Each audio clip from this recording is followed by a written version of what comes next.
clouted Villeneuve's car as the Canadian overtook him, the fans' faces fell. It was his fault, said one fan. It was sad, but it was his own fault. Schumacher retired from the race, and Villeneuve scored 4 points to take the championship. Schumacher was held to be at fault for the collision and was disqualified by the FIA from the Drivers' Championship. Jacques Villeneuve spoke out shortly after the International Motorsport Federation's ruling on the accident.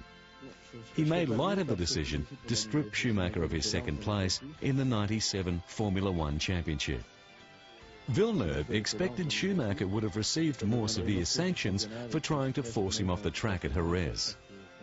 Villeneuve said it was not a punishment. The FIA let him keep his victories. But the ramifications of his actions at Jerez were not to stop there for Schumacher. The FIA had stripped Schumacher of his runners-up position in the World Championship, but failed to suspend him for the collision at Jerez in Spain, when Villeneuve finished third to clinch the championship. If the Canadian had gone out of the race, then Schumacher would have taken the driver's title for Ferrari. The FIA announced the decision at a news conference in the west of London. The authorities decided that Schumacher did act deliberately, but not in a premeditated way. The exclusion of Schumacher from the 1997 championship meant he lost all points while preserving the race results. With an uncharacteristically stressed appearance, Schumacher said after the hearing that he was very sorry for Ferrari fans and for Formula One in general for what he had done. It's something I obviously accept due to the mistake and action has happened on the circuit in Jerez, and I think it's for me personally it's quite a tough decision if you see losing my second position, because with Ferrari to have a second position in my record, it means something. But on the other side, I have to admit that I have done a mistake and I have done what I did, and I have to accept, and I do accept, the penalty. The 1998 season saw Ferrari's performance improving throughout the year, with times particularly faster in the second half. Michael regained some ground after the ignominy of '97, with 6 wins and 5 other podium places.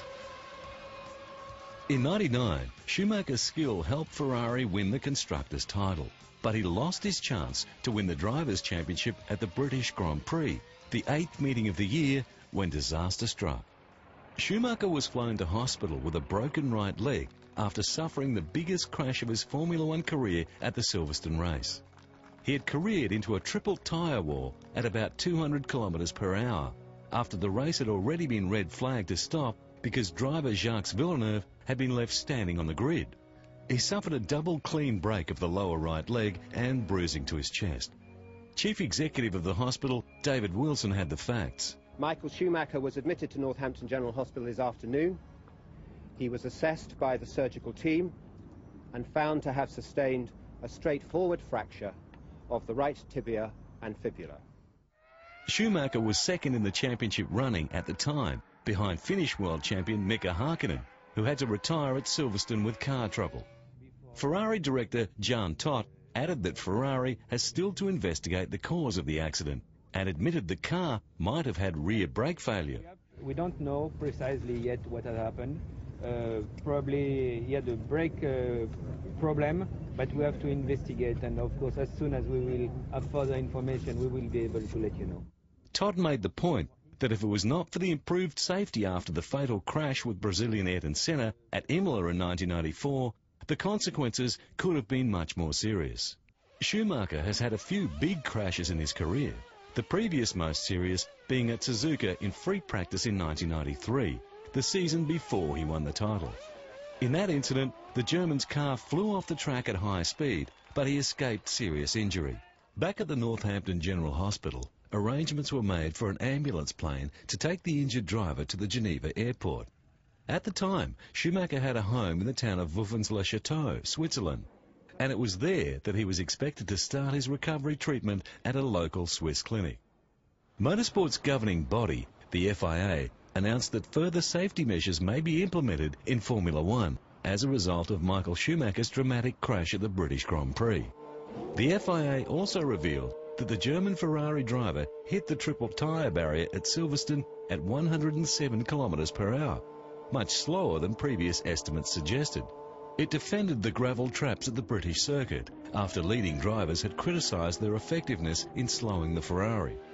The FIA said the accident data recorder in Schumacher's car revealed that the former world champion first braked at 306 kilometres per hour.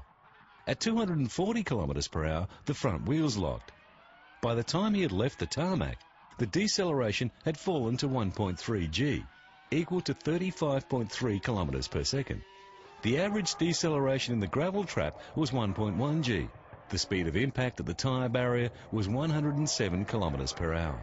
The FIA said a great deal of information had been obtained about the events after the impact with the triple tyre wall, and this would be carefully analysed.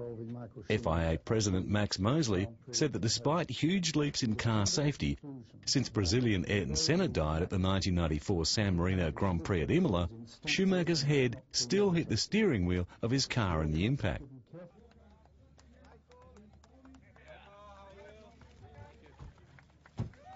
Less than 3 months later, Michael made a public appearance to announce his return to racing. Schumacher told a news conference that he would be racing for the Ferrari team, and not simply to support his teammate Eddie Irvine's World Championship bid. The 30-year-old, looking slightly tired and speaking quietly, confirmed his commitment to racing. In qualifying, I'm definitely 100%. I don't know whether I'm different to before. For sure, in certain race conditions, it will be difficult for me if the race goes flat out from the first to the last lap, but I'll have to see myself how I'm going to do in that situation. Schumacher admitted his fitness was below its normal high level, but said he felt capable of winning the Malaysian race, even though he had not yet done a full simulated race distance in testing